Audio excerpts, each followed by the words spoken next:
পানি মুছে সব খেয়ে ফেলেছে।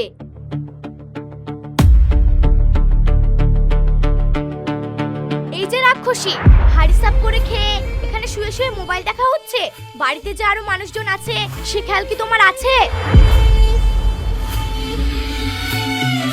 সকালে আমি কত কষ্ট করে পরোটা বানালাম, পরোটাগুলো একা খেয়ে নিয়েছেন। তখন কি ভুলে গিয়েছিলেন বাড়িতে আরো লোকজন আছে? তা ও আচ্ছা, তার মানে তুমি ইচ্ছে করেই হাড়ি সাফ করে খেয়েছো সকালের প্রতিশোধ নেওয়ার জন্য। না না, প্রতিশোধ নিব কেন? আমি ভাবলাম সকালে যেহেতু এতগুলো পরোটা খেয়েছেন, দুপুরে হয়তো খাবেন না, সেই জন্য আপনার জন্য খাবার রাখিনি। আমি না হয় সকালে খেয়েছি বলে আমার জন্য খাবার রাখুনি, কিন্তু আমার ছেলেটা তো আরেকটু পর বাড়ি ফিরবে, তখনও কি খাবে শুনি? ওটা নিয়ে আপনাকে চিন্তা করতে হবে না, আমি আপনার ছেলের জন্য খাবার তুলে রেখেছি। তোমার এত বড় সাহস, তুমি আমাকে শুকিয়ে রেখে সব খাবার পেটে চেটে খেয়ে নিয়েছো। আজ আসুক আমার ছেলেটা, তারপর তোমার মজা দেখাচ্ছি। তাতে কোনো লাভ হবে না মা, কারণ আপনার ছেলে জানে আপনি কেমন মানুষ। ছেলে তার মাকে চিনবে না, তা কি কখনো হয়? তানিয়া, কি হচ্ছে এইসব? আমি বাড়িতে না থাকলে তুমি মায়ের সঙ্গে এরকম ব্যবহার করো? দেখ না বাবা, নিজের চোখেই দেখ তোর বউয়ের ব্যবহারটা কেমন। সকালে বৌমা পরোটার সাথে আলু ভেজেছিল। তুই তো ভালো করেই জানিস বাবা, তোর মা আলু ভাজা দিয়ে পরোটা খেতে কত ভালোবাসে। সকালে 4 পিস পরোটা খেয়েছি, তাই তোর বউ দুপুরে রান্না করে সব একাই সাফ করে খেয়ে নিয়েছে। আমাকে শাস্তি দিবে, শুকিয়ে রাখবে বলে। তানিয়া, মা এসব কি বলছে? কি বলছে সেটা নিজের কানে তো শুনতে পেলে। আমি পরোটা খেতে ভালোবাসি বলে তোমার মা আমাকে খেতে দিবে না বলে ইচ্ছা করে সব পরোটা খেয়ে নিয়েছে। আর হ্যাঁ, ওখানে 4 পিস ছিল না পরোটা, 8 পিস ছিল। সে 4 পিস খাক কিংবা 8 পিস খাক, একটা মানুষ যদি সকালে একটু বেশি খাবার খায় তার কি দুপুরে খাবার লাগবে না? মায়ের সঙ্গে তুমি এরকম ব্যবহার করতে পারলে? আচ্ছা, এটা যদি তোমার নিজের মা হতো তাহলে কি তুমি এরকম ব্যবহার করতে পারতে? নিজের মা হলে মেয়েকে খালি পেটে রেখে সব পরোটা একা খেয়ে নিতে পারতো না। আর তাছাড়া এখন তো তুমি মায়ের সাপোর্ট করবে। তুমি তো আবার পরোটা বানিয়ে খেতে পারতে। এখন তো তাই বলবা? আমার কথা তো তোমার কাছে কোনো দাম নেই। আমি যে তোমার মায়ের মতো নাটক করে চোখে জল ফেলতে পারি না। তানিয়া, এবার কিন্তু বেশি বাড়াবাড়ি হয়ে যাচ্ছে। হ্যাঁ হ্যাঁ, আমি কিছু বললে সেটা তো তোমার কাছে বাড়াবাড়ি হয়ে যায়।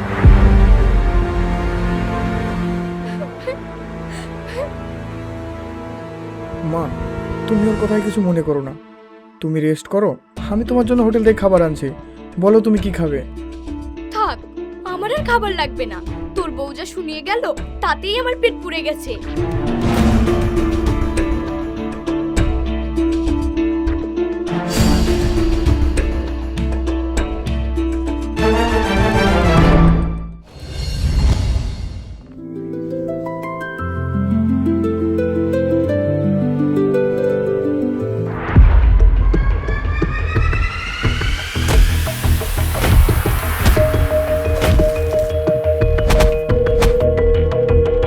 আরে আরে আরে, ছাড়ো ছাড়ো ছাড়ো ছাড়ো, মা ছাড়ো বলছি। আরে থামো, তোমাদের জানা আমি একদিন বাড়ি ছেড়ে দেবো। পাড়ার লোক কি বলবে? মা, তুমি তোমার কাজ করো।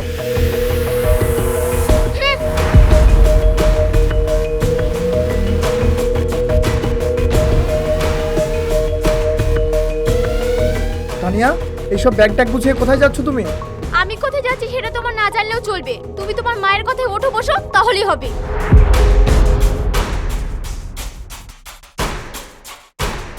ও যাক, ওকে যেতে দে। মা বাপ তো নেই, ভাই ভাবির কাছে আর কতদিন থাকবে? ভাবি তো যখন লাথি মেরে বাড়ি থেকে বের করে দেবে তখন চোখের জল মুছতে মুছতে এই বাড়িতেই ঢুকবে। ওর কপাল ভালো যে ওকে আমি এই বাড়ির বউ করে এনেছি। তোকে আমি 3 দিন সময় দিলাম, এর মধ্যেই ও নিজের ইচ্ছে এই বাড়িতে ফিরে আসবে।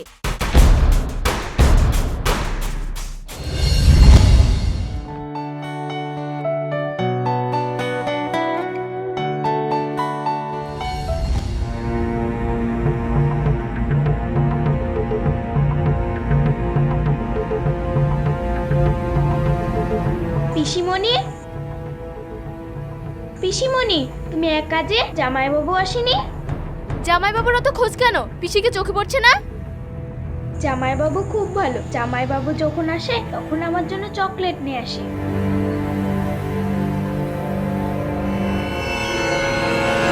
এই নে। থ্যাংক ইউ পিসি। কি রে তানিয়া, তোর মন খারাপ লাগছে কেন? তুমি তোমার দাদার সাথে গল্প করো, আমি চা করে নিয়ে আসছি। না না বৌদি, চা খাবো না, এমনিতে গরম লাগছে, ভালো লাগছে না। আচ্ছা ঠিক আছে, তাহলে তোমার জন্য লেবুর শরবত বানিয়ে নিয়ে আসছি। দাদা, আমি আর ওই বাড়িতে যাব না। কেন রে, কি হয়েছে? তুই কি শান্তর সাথে ঝামেলা করে আলছিস? না দাদা, তুমি তো ভালো করেই জানো আমার শাশুড়ি কেমন, সব সময় আমার সাথে খারাপ ব্যবহার করে। পাগলি একটা। শোন, শাশুড়িরা সবসময় এরকম হয়। তোর স্বামী তো ঠিক আছে, তার তো কোনো দোষ নেই। না দাদা, ও ঠিক থাকলেও আমার শাশুড়ি ওকে ঠিক থাকতে দেবে না। ওই মহিলা খুব ভালো অভিনয় জানে, অভিনয়ে কান্নাকাটি করে সব সময় আমাকে ওর ছেলে চোখে খারাপ করে রাখে। বুঝলাম, তাহলে যত নষ্ট করা ওই বুড়ি, কিন্তু ওই বুড়ির জন্য তোর নিজের সংসারে কেন নষ্ট করবি? তাছাড়া আমি কি করব বলো দাদা? এ নাও। ওই বুড়িকে উচিত শিক্ষা দিতে হবে।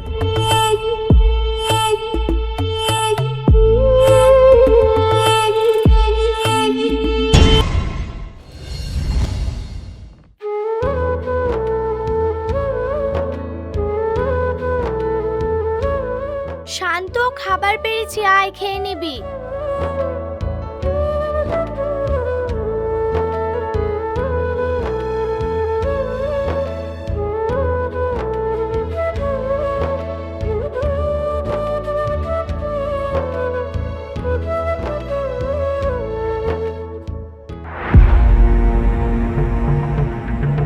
মা, কি রান্না করেছো? তরকারি থেকে এত লবণ দেয়?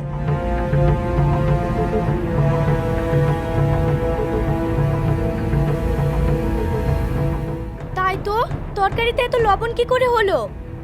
তুই এই তরকারিটা দিয়ে খেয়ে নে বাবা, মনে হয় ভুল করে তরকারিতে দুবার লবণ দিয়ে ফেলেছি।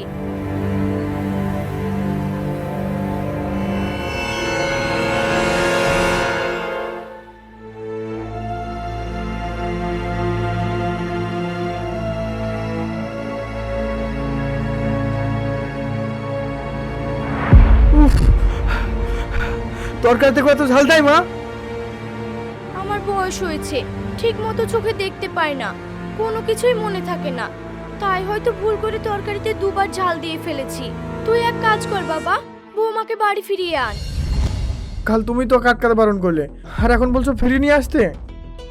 রাগের মাথায় বলেছি, তুই যা, গিয়ে বৌমাকে নিয়ে আয়। ঠিক আছে মা, কালকে গিয়ে নিয়ে আসবো।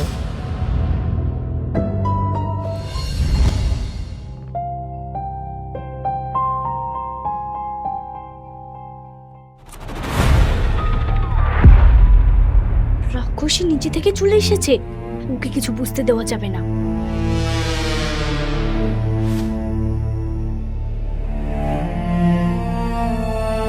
কি ব্যাপার বৌমা, বাপের বাড়ি দুদিন যেতে না যেতেই আবার নিচে থেকেই চলে আসলে? আমি বুঝতে পারিনি মা, আমার অনেক বড় ভুল হয়ে গেছে। বিয়ের পর স্বামীর বাড়ি মেয়েদের আসল ঠিকানা। ঝগড়া ঝামেলা যাই হোক, মানিয়ে নিয়ে নিজের সংসার করতে হয়। আপনি আমাকে ক্ষমা করে দিবেন মা। থাক, আর আদিক্ষিতা করতে হবে না।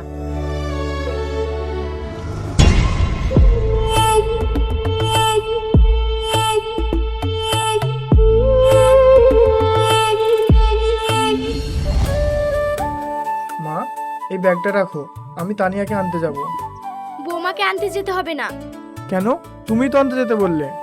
তখন বলেছি, এখন বারণ করছি। কেন বারণ করছি সেটা ঘরে গেলেই বুঝতে পারবি। তুমি কখন কি যে বলো না, কিছুই বুঝতে পারি না।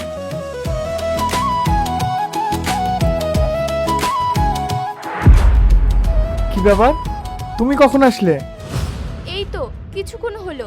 কেন, আমি এসেছি তাতে তুমি খুশি হওনি? আমি কি তোমাকে যেতে বলেছিলাম?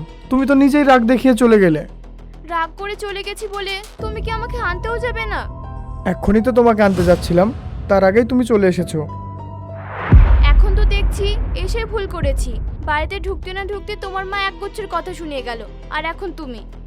আহ, চুপ করো তো। বিয়ের পরে কোথায় একটু সুখে সংসার করব তা না, তোমার আর মায়ের ঝামেলা মেটাতে গিয়ে আমার সময় শেষ। আমি একটু বাজারে গেলাম, এর মধ্যে আবার ঝামেলা পাকিয়ে বসো না।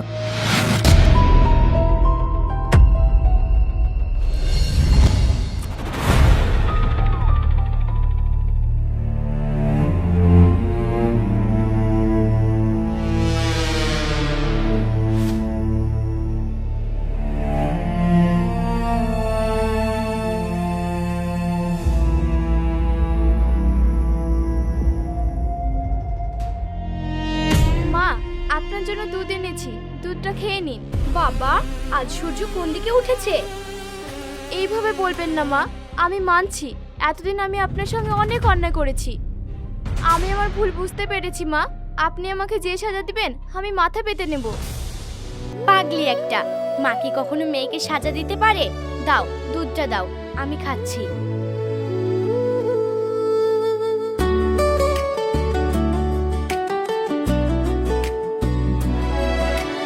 খুব সুন্দর হয়েছে। কি হচ্ছে এখানে? আবার বউ শাশুড়ির যুদ্ধ শুরু হলো নাকি? আরে না না। তানিয়া, বেশ কয়েকদিন হলো তোমার হাতের রান্না খাইনি। যাও, দুটো রান্না করো, আমার খুব খিদে পেয়েছে। কেন? আমি যে কদিন ছিলাম না, মা তোমাকে রান্না করে খাওয়ায়নি? আর মায়ের রান্নার কথা বলো না। রান্না তো করতাম, কিন্তু সেই রান্না খেয়ে পেট ভরতো না। কোনো তরকারিতে লবণ বেশি, আবার কোনো তরকারিতে ঝাল বেশি। আমার বয়স হয়েছে বৌমা, আমি কি আর আগের মতো রান্না করতে পারি? আমি চলে এসেছি না, আপনাকে আর রান্না করতে হবে না। এখন থেকে বাড়ির সমস্ত কাজ আমি করব।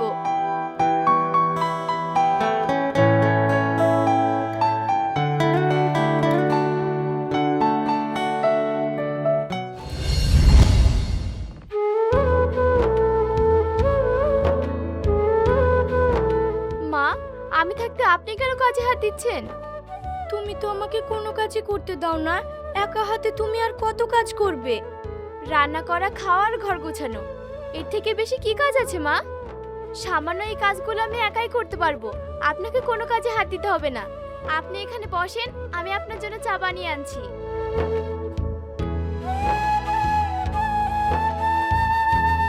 কেমন আছো আন্টি? আই ববি, বস। শ্বশুর বাড়ি থেকে কবে আসলি? কালকেই এসেছি।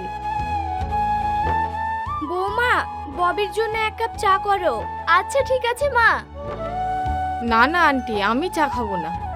বৌমা আমার জন্য চা বানাতে গিয়েছে, এক কাপ খেয়ে দেখ না। বৌমা খুব সুন্দর চা বানাতে পারে। ঠিক আছে। জামাই এসেছে তো? না তুই একাই এসেছিস? না না, তোমাদের জামাই এসেছিল, আজকেই বাড়ি গেল। শুনেছি জামাই তো আবার কলকাতায় চাকরি করে। হ্যাঁ আন্টি, এখন ট্রান্সফার নিয়ে বাড়ির কাছে চলে এসেছে। ও, তাও তো বেশ ভালো। না হলে আবার তোকেও কলকাতায় গিয়ে থাকতে হতো।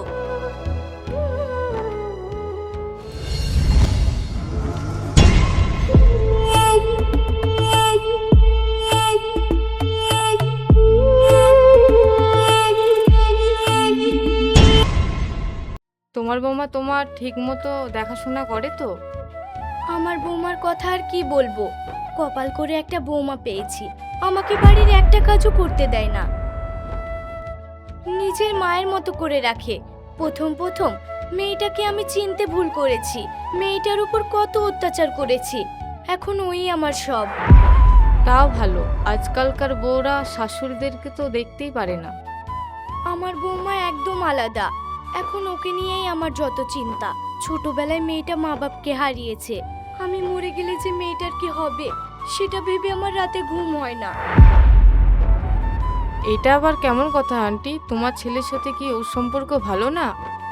পুরুষ মানুষের মন কখন যে কি করে বসে। তবে আমার শান্ত বৌমার সাথে যাতে খারাপ ব্যবহার না করতে পারে সেই ব্যবস্থা আমি মরার আগেই করে যাব। কি ব্যবস্থা করবে? পুরো বাড়িটা আমার নামেই আছে, আমি মরে গেলে তো সব শান্তরই হবে। তাই আমি মরার আগে বৌমার নামে অর্ধেক বাড়ি লিখে দিয়ে যাব। বৌমার নামে লিখে দেবে? পরে যদি তোমার বৌমা বদলে যায় তখন কি করবে? যে মেয়ে নিজের স্বামীর মাকে নিজের মায়ের চোখে দেখে তাকে চোখ বন্ধ করেও বিশ্বাস করা যায়। আমি আমার বৌমাকে চোখ বন্ধ করেই বিশ্বাস করি। এলে এতে 10 রকমের গাছরা ওষুধ মিশানো আছে। এটা রোজ তোর শাশুড়িকে চায়ের সাথে মিশে খাওয়াবি। 1 মাস যেতে না যেতে দেখবি তোর শাশুড়ি মরে গেছে। তবে একটা বিষয় খেয়াল রাখবি, কেউ যেন দেখতে না পায় আর সন্দেহ না করে। ওসব নিয়ে তুমি কোনো চিন্তা করো না, আমি ঠিক সামনে নেব। যা করবি খুব সাবধানে, তোর শাশুড়ি যেন না টের পায়। তখন তো তোকে জেল খাটতে হবে, তার সাথে আমাকেও জেল খাটাবি। আচ্ছা ঠিক আছে, আমি এমন ভাবে কাজ করব আমার শাশুড়ি সন্দেহ করার সুযোগ পাবে না। এটা কি তুমি ঠিক করছো? তোমার কাছে এটা আমি আশা করিনি। শোনো, আমাকে ঠিক ভুল বুঝাতে এসো না। আমার বোনের সুখের জন্য যেটা করার সেটা করছি।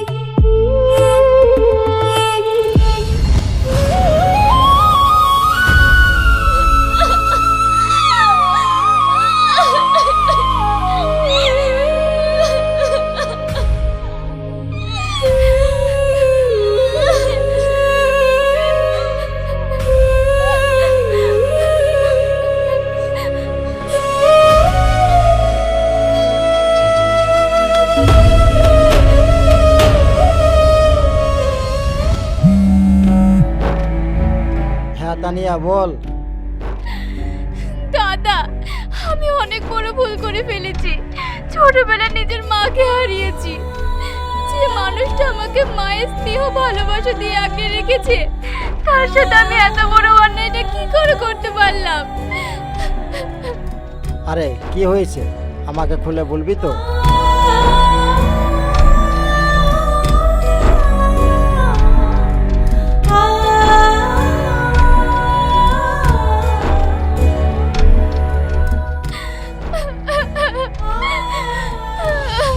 বোকা মেয়ে, এই জন্য কাঁদছিস? দাদাকে কি পাগল মনে হয়? কোনো দাদা কি বোনকে দিয়ে মানুষ খুন করাতে পারে? শোন, সেদিন তোকে কোনো কবিরাজের ওষুধ দিইনি। অথের চিনির গুঁড়ো আর হরলিক্স মিশানো ছিল। চায়ের সাথে হরলিক্স আর চিনির গুঁড়ো খেলে মানুষ মরে না।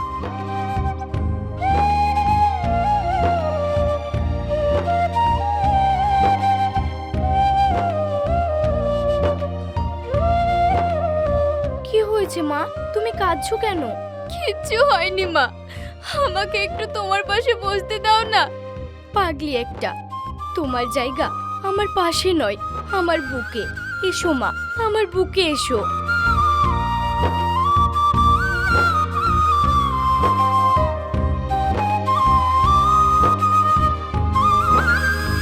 সত্যি এরকম মেয়েকে বাড়ির বউ করে পাওয়া ভাগ্যের ব্যাপার।